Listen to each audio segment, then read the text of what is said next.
Terima kasih.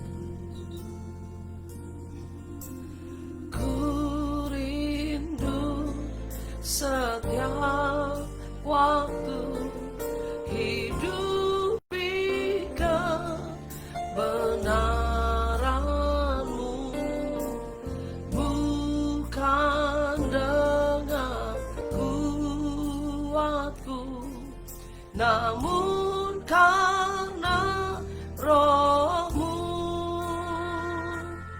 Yesus Kau yang ku pegang teguh.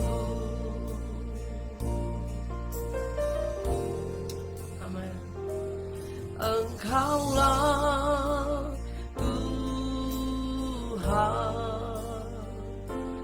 Engkaulah Raja, berdaulat atas hidupku, ku berserah penuh. Haleluya. Ku rindu setiap waktu hidupi kebenaran-Mu, bukan dengan kuatku, namun karena Roh-Mu. Yesus Kau yang ku pegang teguh.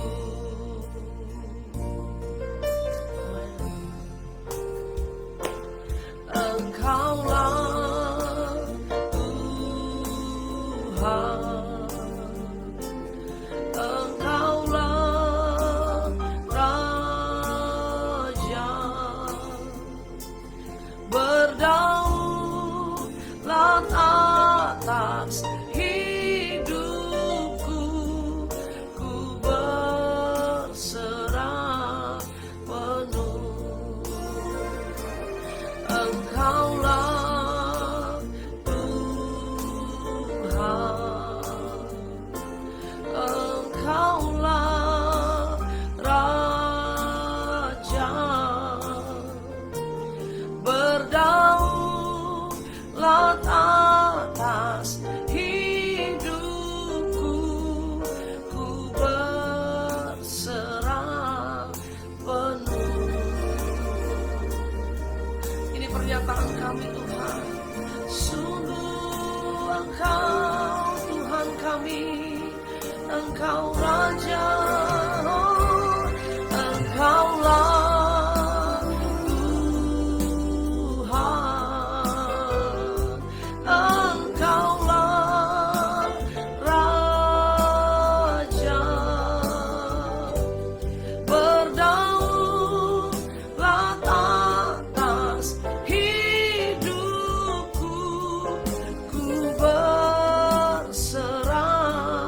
penuh.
kasih Tuhan, terima kasih Bapa, ku bersyukur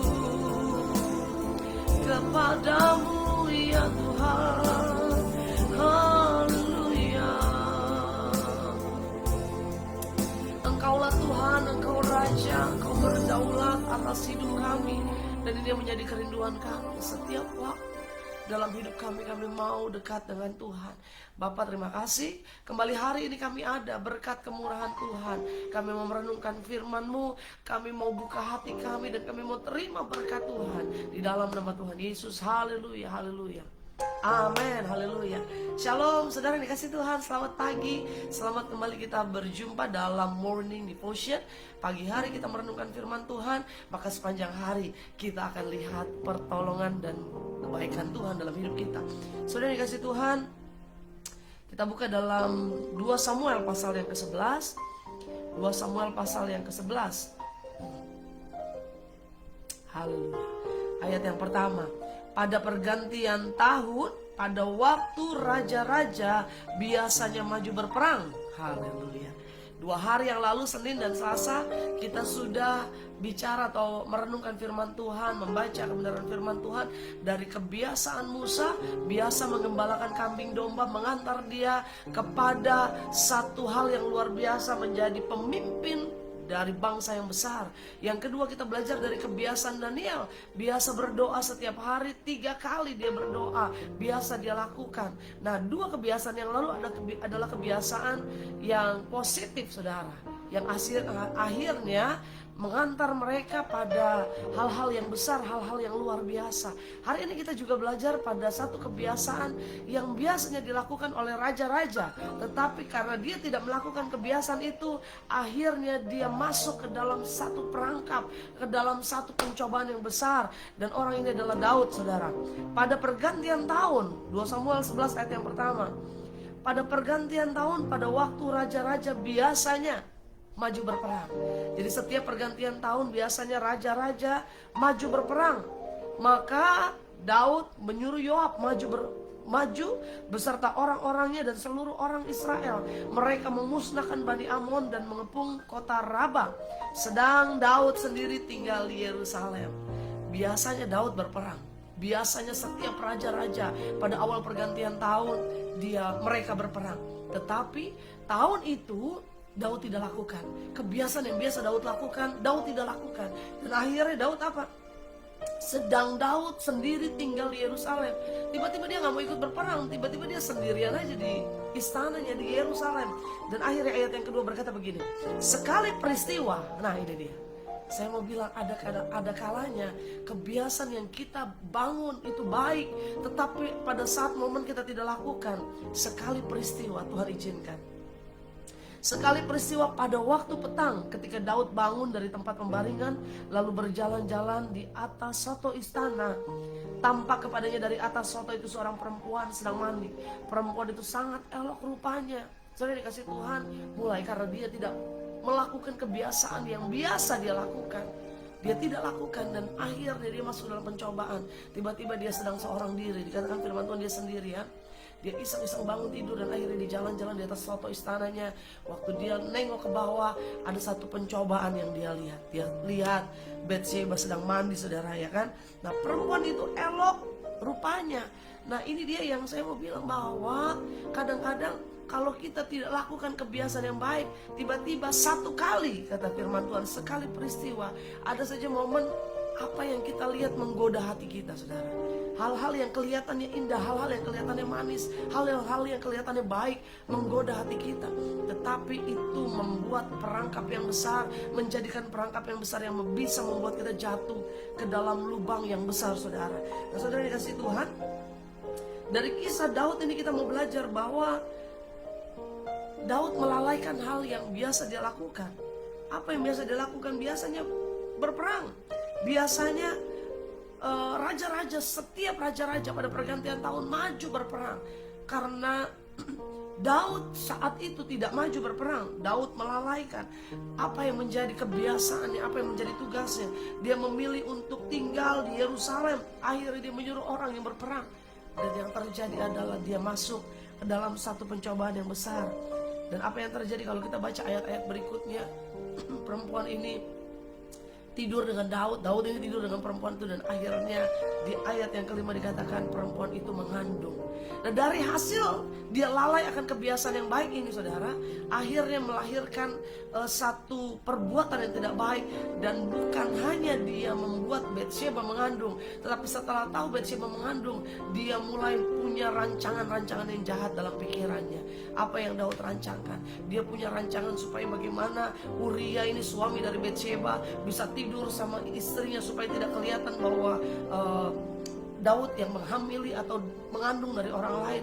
Tetapi ada saja hal-hal yang menggagalkan itu. Uria tidak jadi tidur dengan istrinya. Uria dibuat mabuk lagi oleh Daud, tetapi tidak lagi berhasil dia tidur dengan Batsyeba. Dan akhirnya rancangan yang jahat yang luar biasa Daud alami atau ada dalam pikiran Daud, yaitu ketika dia merencanakan untuk membunuh Uria. Saudara dikasih Tuhan, kisah ini kita tahu semua bahwa Daud akhirnya ditegur oleh hamba Tuhan, oleh seorang nabi, dan dia berkata apa? Aku sudah membuat kesalahan yang besar. Akhirnya dia bukan hanya menghamili istri orang, tetapi dia juga membunuh suami dari perempuan itu yang bernama Uria. Ini dia. Nah, kalau kita mau belajar hari ini, apa yang kita bisa pelajari dari kisah Daud? Bahwa bahaya sekali kita meninggalkan kebiasaan-kebiasaan yang baik. Saudara punya kebiasaan baik, biasa ke gereja, biasa punya komunitas, biasa baca firman Tuhan, biasa berdoa. Tetapi waktu kita lalai, satu kali saja kita lalai, maka itu akan membuat kita atau membawa kita pada hal-hal yang tidak kita inginkan. Nah, hari ini kita mau belajar bagaimana sih kita bisa membangun kebiasaan baik dalam hidup kita. Bagaimana caranya supaya kebiasaan baik ini bisa terus kita bangun, kita pelihara, dan akhirnya itu menjadi karakter kita, menjadi sifat kita, saudara. Nah, yang pertama, bagaimana kita bisa membangun kebiasaan yang baik? Yang pertama, perhatikan komunitas kita. Perhatikan dengan siapa kita bergaul, dengan siapa teman-teman kita. 1 Korintus pasal 15 ayat 33 berkata, jangan kamu sesat, pergaulan yang buruk merusak kebiasaan yang baik. Saudara dikasih Tuhan. Jadi yang pertama yang harus kita perhatikan, perhatikan dengan siapa kita bergaul. Perhatikan komunitas kita. Kalau kita berteman dengan orang-orang yang suka bersekutu, suka berdoa, suka beribadah, suka melayani, maka kita yang tadinya pun mungkin malas berdoa, kita malas melayani Tuhan, tapi karena kita punya lingkungan yang baik, hari ini saya melayani Tuhan, saya jadi semangat karena saya ketemu teman-teman saya. Tetapi waktu kita punya kebiasaan baik, kita biasa baca Alkitab setiap hari, kita biasa berdoa, kita biasa merenungkan firman Tuhan. Tapi waktu kita punya komunitas, kita mulai bergaul dengan orang-orang yang jauh dari Tuhan, yang membuat kita akhirnya lupa waktu, kita lupa kehidupan kita lupa hal-hal yang baik dalam hidup kita. Akhirnya itu bisa membawa kita pada hal-hal juga yang buruk. Ingat firman Tuhan berkata, jangan kamu sesat, pergaulan yang buruk merusak kebiasaan yang baik. Firman Tuhan sudah katakan. Jadi jangan pernah kita main-main sama pergaulan kita. Jadi yang pertama, bagaimana kita bisa membangun kebiasaan yang baik. Perhatikan pergaulan kita, perhatikan komunitas kita, perhatikan dengan siapa kita berteman dan bergaul. Hari ini putuskan, saudara mau punya kebiasaan yang baik atau mau punya kebiasaan yang buruk. Kalau mau punya kebiasaan yang baik, kita harus miliki pergaulan yang baik di dalam Tuhan. Miliki teman-teman yang seiman, teman-teman yang mungkin dia tidak seiman, tidak apa, tapi punya pergaulan yang baik. Dia sifatnya baik, karakternya baik, lingkungannya baik. Jangan saudara bilang, teman saya seiman malah bawa saya hancur, saudara. Iya betul, karena iman atau orang yang seiman dengan kita belum tentu membawa kita kepada hal-hal yang baik atau hal-hal yang benar. Tetapi orang-orang yang mungkin di dalam Tuhan ini kita katakan, orang-orang yang di dalam Tuhan, teman-teman kita yang membawa pada lingkungan yang baik, itu bisa membangun kebiasaan kita. Nah, saudara yang dikasih Tuhan, yang pertama, perhatikan dengan siapa kita bergaul atau perhatikan komunitas kita. Yang kedua, bagaimana supaya kita bisa membangun kebiasaan baik. Mulailah dari kebiasaan-kebiasaan kecil yang positif. Ini dia, ya kan? Gimana sih kita punya kebiasaan baik? Mulai dari yang kecil aja. Mulai dengan bangun pagi kita berdoa. Jangan bangun pagi kita cari handphone, lihat status orang, pasang status kita, atau kita mungkin curhat. Bangun tidur kita mulai kebiasaan yang baik. Dari hal-hal kecil kita berdoa, ambil waktu sama Tuhan. Dan malam hari waktu kita mau istirahat, kita bangun kebiasaan kecil yang positif, kita juga berdoa. Waktu kita tidur kita nggak berdoa, itu rasanya kayak kita belum tidur nggak gosok gigi gitu saudara ya. Kayaknya masih ada yang kurang. Waktu kita bangun juga kita nggak berdoa, kita langsung beraktivitas, itu kayak ada yang something miss gitu dalam hidup kita. Something kita kayaknya ada yang kurang. Aduh, hari ini saya belum berdoa. Mulailah bangun dari kebiasaan-kebiasaan yang kecil yang positif. Nah, jangan seperti Daud, kebiasaan yang positif, biasa dia berperang, dia lalai. Nah, saudara yang kasih Tuhan, mungkin engkau bisa bilang, aduh kebiasaan saya dulunya saya nggak merokok, tapi karena saya bergaul dengan teman yang merokok, saya mulai dari rokok sebatang dikasih, dan akhirnya saya sekarang kecanduan, sehari nggak bisa tinggalkan rokok. Nah ini saudara, mulailah dari kebiasaan-kebiasaan kecil yang positif. Ingat yang positif, karena yang negatif pun bisa membawa kita juga pada kebiasaan-kebiasaan yang bahaya. Nah hari ini yang kedua kita belajar, mulailah dari kebiasaan kecil yang positif, yang baik. Mulai dari hal-hal kecil, jangan langsung hal besar, mungkin itu sulit. Saudara baca Alkitab langsung 5 pasal mungkin berat, tapi dari hal kecil mungkin setengah pasal, it's okay, gak apa-apa. Yang penting baca firman Tuhan. Kebiasaan-kebiasaan kecil yang positif kita mulai. Yang ketiga, yang terakhir, bagaimana kita bisa membangun kebiasaan yang baik. Nah ini dia, kita harus minta pertolongan Tuhan. Tuhan yang menolong kita membangun kebiasaan baik. Karena tanpa Tuhan saudara, kita juga nggak mudah, nggak gampang. Kebiasaan yang baik yang itu akan menjadi karakter kita. Kita minta Tuhan, saya mau jadi pribadi yang kalau terima atau dengar sesuatu, saya mau pikirkan dulu. Saya nggak mau asal bicara. Saya mau punya pribadi, saya mau jadi pribadi yang setiap menanggapi sesuatu dengan positif thinking. Saya juga mau jadi pribadi yang kalau keluar perkataan dari mulut saya hal-hal yang membangun, ya kan? Kita terkadang dengan teman-teman kita seringkali kita nggak sengaja untuk mengeluarkan perkataan-perkataan yang membuli, perkataan yang merendahkan orang, perkataan-perkataan yang mungkin itu bercanda, tapi perkataan yang simple ini mungkin itu akan menjadi karakter kita. Tetapi mulailah kita bangun kebiasaan kecil yang positif tadi, yang kedua. Dan yang ketiga, minta Tuhan, pakai mulut saya kalau saya ngomong itu perkataan yang positif, perkataan yang membangun. Minta Tuhan tolong saya jadi pribadi yang menyenangkan orang lain, saya jadi pribadi yang menjadi berkat, saya jadi pribadi yang bisa membangun kebiasaan-kebiasaan baik. Saudara, kalau saudara bilang, aduh gak bisa, saya dari sananya begini, saya emang orangnya nyablak, saya emang orangnya karakter saya emang begini, tapi sebenarnya saya baik. Ya betul, mungkin kau bisa bilang gitu. Tetapi saya mau katakan, Tuhan sudah memerdekakan kita. Gak ada lagi bilang, saya mulutnya jahat tapi hati saya baik, gak bisa. Tetapi karena Tuhan sudah memerdekakan kita, ayo kita jadi orang-orang yang merdeka. Kita merdeka dari perkataan buruk, kita merdeka dari pikiran buruk, kita merdeka dari sifat-sifat buruk kita. Minta Tuhan tolong kita, Tuhan tolong saya. Hari ini saya mau jadi istri-istri yang bijaksana. Saya mau jadi istri yang mengeluarkan perkataan positif buat anak-anak saya, buat suami saya, buat rumah tangga saya. Maka itu jadi dalam kehidupanmu. Kalau itu kita mau minta pertolongan Tuhan, maka saya percaya hidup kita akan jadi berkat. Kita punya kebiasaan-kebiasaan yang baik. 3 hal ini kita belajar. Yang pertama, perhatikan komunitas kita, gabung dengan komunitas yang baik. Ayo bergaul dengan teman-teman rohani yang baik, saudara. Dan yang kedua, mulailah kebiasaan-kebiasaan kecil yang positif dari hidup kita. Mulai dari hal-hal yang biasa, mungkin yang gak biasa kita lakukan, kita mulai lakukan dari yang kecil. Mungkin nyapu gak satu rumah dulu, kamar dulu, ngepel kamar dulu, tetapi nanti bisa satu rumah. Kebiasaan kecil membawa kita pada kebiasaan-kebiasaan yang besar, yang positif. Dan yang ketiga, minta Tuhan tolong kita. Minta Tuhan pimpin hidup kita, supaya apapun yang kita lakukan bisa menjadikan kita hal-hal yang baik. Kita berdoa. Bapak, terima kasih, hari ini kami belajar dari kisah Daud. Kalau dia meninggalkan kebiasaan yang biasa dia lakukan, maju berperang, dia tinggalkan, dia tidak lakukan, akhirnya membawa dia pada satu situasi yang akhirnya membawa dia pada kejatuhan Daud dalam dosa. Tuhan Yesus, kami berdoa biar setiap anak-anak-Mu yang hari ini ada dalam perenungan firman Tuhan di morning devotion hari ini, Bapak, hamba berdoa di dalam nama Tuhan Yesus. Tuhan tolong Bapak, Biar kami boleh membangun kebiasaan-kebiasaan yang baik. Kami membangun sifat-sifat kami yang baik. Kami harus jaga pergaulan kami. Kami harus mulai dari hal-hal yang kecil. Dan kami meminta pertolongan Tuhan, supaya Tuhan yang pimpin dan ambil alih kehidupan kami. Berkati setiap anak-anakmu Bapak, yang sakit disembuhkan Tuhan, yang lemah dikuatkan, yang susah Tuhan hiburkan, yang hari ini menghadapi satu keputusan yang besar, Tuhan tolong Bapak, biar segala sesuatu yang jadi dalam hidup kami adalah sesuai dengan rencana Tuhan. Diberkati keluarga kami, kehidupan kami, kesehatan kami, masa depan kami, anak-anak kami, keluarga kami, semuanya dalam berkat anugerah Tuhan. Dalam nama Tuhan Yesus kami berdoa mengucap syukur. Haleluya, haleluya, amin. Selamat berjalan dalam berkat Tuhan sepanjang hari ini. Tuhan Yesus memberkati. Haleluya.